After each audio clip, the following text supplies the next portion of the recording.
Dubay, orzular shahri, sahrodagi mo'jiza, dunyoning eng boy odamlari va eng qimmatbaho mashinalari makoni. Biz uni blogerlarning Instagramidagi filtrlar orqali ko'rishga o'rganib qolganmiz.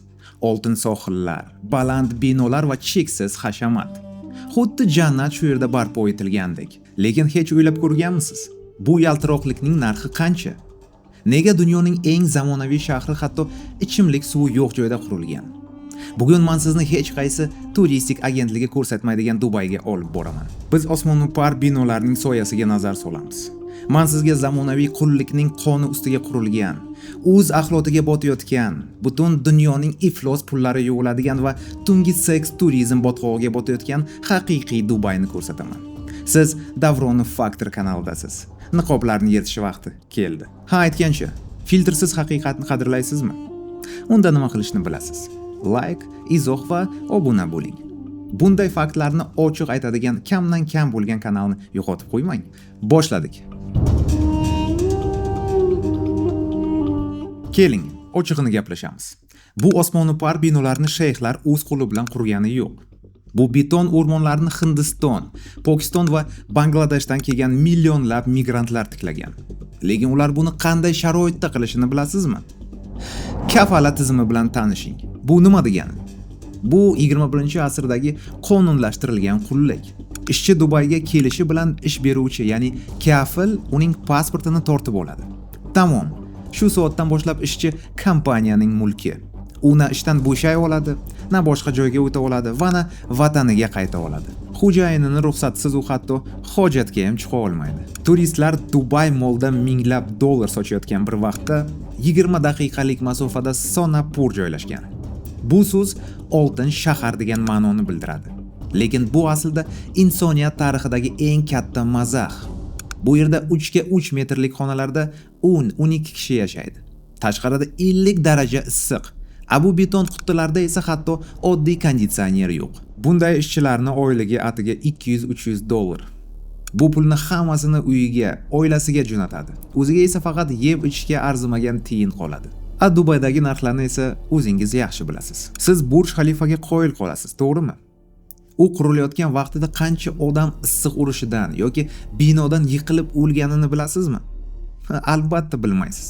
Rasmiy statistika yo'q. Dubay o'z obro'sini o'lim raqamlari bilan buzishni xohlamaydi.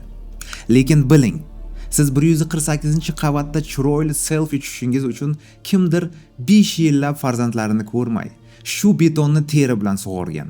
Endi keling, turistik bukletlarda yozilmaydigan hidlar haqida gaplashamiz. Siz hech o'ylab ko'rganmisiz? Dunyoning eng baland binolaridagi minglab odamlardan chiqadigan iflosliklar qayerga ketadi? Uzoq vaqt davomida Burj Xalifada shahar kanalizatsiya tizimiga ulanish imkoniyati bo'lmagan. Ya'ni bu 828 metrlik hashamatli bino aslida oddiy qishloqdagi lakka prinsipida ishlagan. Har kuni bu osmono'par binodan tonnalab chiqindi tashib chiqarilgan. Va bu trubalar orqali emas, balki oddiy axlat tashuvchi mashinalarda amalga oshirilgan. Bu mashinalarning navbati kunlab turgan. Ba'zida chidab bo'lmas jazirama issiq va soatlab davom etgan probkalar tufayli haydovchilar axlatni shunchaki yo'l chetidagi ariqlarga to'kib yuborishgan. U yerdan esa bu iflosliklarning hammasi to'g'ri Persidskiy zalivga, ya'ni Fors ko'rfasiga oqib boradi. Natijada turistlar sho'r suv, siydik va najas aralashmasida cho'milishgan. Hozir muammo hal qilinganga o'xshaydi va Dubay yangi kanalizatsiya loyihasi bilan faxrlanadi. Tasavvur qiling, pastda Bentley va Rolls-Royce, ularning yonida esa yuzlab axlat tashuvchi gavnavozlar. Bu haqiqiy Dubay. Usti yaltiroq, tagi esa sassiq chuqur. Dubay o'z orollari bilan maqtanadi. Palma shaklidagi orollar chiroylimi? Ha, lekin ekologlar buni falokat deb atashadi. Bu orollarni qurish uchun dengiz tubidan millionlab tonna qum olingan. Natijada dengiz florasi va faunasi yo'q qilingan. Ma'lum bo'lishicha, har yil orollar 5 mm ga suv ostiga cho'kmoqda. Palma atrofidagi to'siqlar to'lqinlarni uylarga urilmasligi uchun qurilgan. Natijada ichida suv harakatsiz bo'lib, katta balchiq hosil qilgan. Bu yerda dengiz hayoti deyarli yo'q. Hozir bu palmalarning ichidagi suv dimiqib botqoqqa aylanyapti. Dubay bu parazit shahar. U chiqindi va zaharli gazdan boshqa hech narsa ishlab chiqarmaydi. Bu shahar tabiatdan qarzga yashayapti va bir kuni kelib bu qarzning badali juda og'ir bo'ladi. Xo'sh, nega butun dunyoni boylari Dubayga yopishib olgan? Faqat issiq quyosh uchunmi? Yo'q. Dubay bu steroiddagi Shvetsariya, ya'ni dunyoning eng katta pul yuvish xonasi. Bu yerda sizdan hech kim hech narsani so'ramaydi. Bir chemodan naqd pul olib keldingizmi? Ko'chmas mulk kriptovalyutaga sotib olmoqchimisiz? Marhamat. Dubay diktatorlar, korrupsiyachilar va narkobaronlar uchun eng xavfsiz bandargoh. Bu yerda ularning iflos pullari bir zumda tozaga aylanadi. Bilasizmi, nimaga Dubayda ko'chada ich to'la pul sumkani qoldirib ketsangiz ham hech kim tegmaydi? Chunki u yerda kichik o'g'rilarga joy yo'q.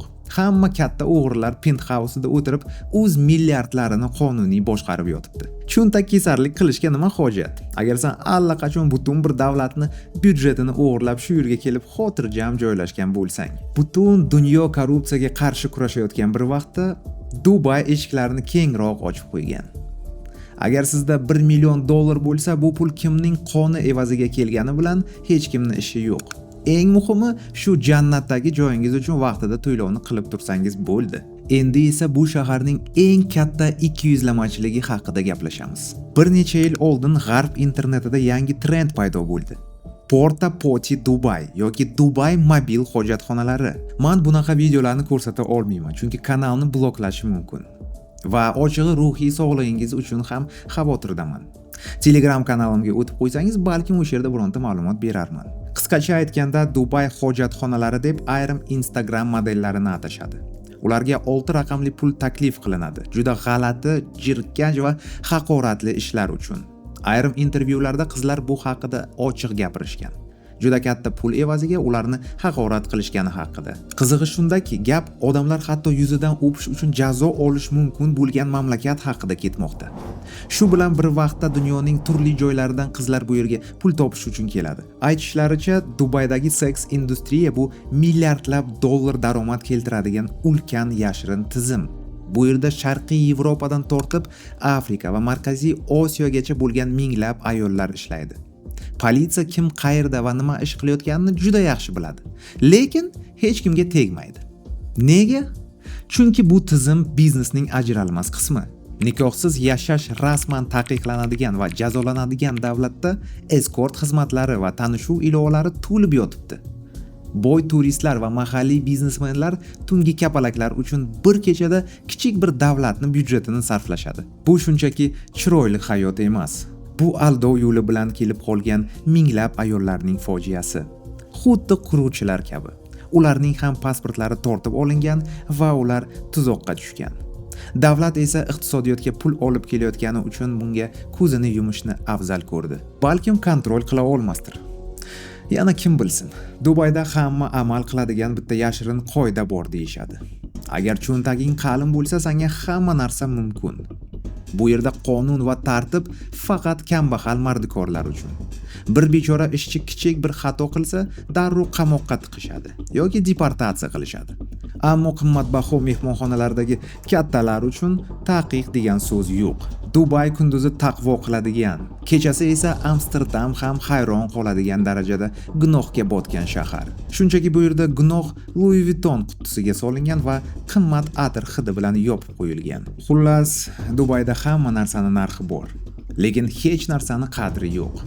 Bu yerda suv sun'iy, orollar sun'iy, hatto baxt ham vitrinaga qo'yilgan tovar. Bu ijaraga olingan hayot. Sen uyni ijaraga olasan, mashinani ijaraga olasan va vaqtinchalik hurmatni sotib olasan. Lekin eng katta aldov shundaki, bu shaharda hech qachon o'zingniki degan tuyg'u bo'lmaydi. Dubay senga faqat chiroyli surat beradi. Ichingdagi bo'shlikni esa hech qanday oltin bilan to'ldirib bo'lmaydi. Haqiqat shunda. Davroni faktor. Men ko'rsatdim, siz esa ko'rdingiz.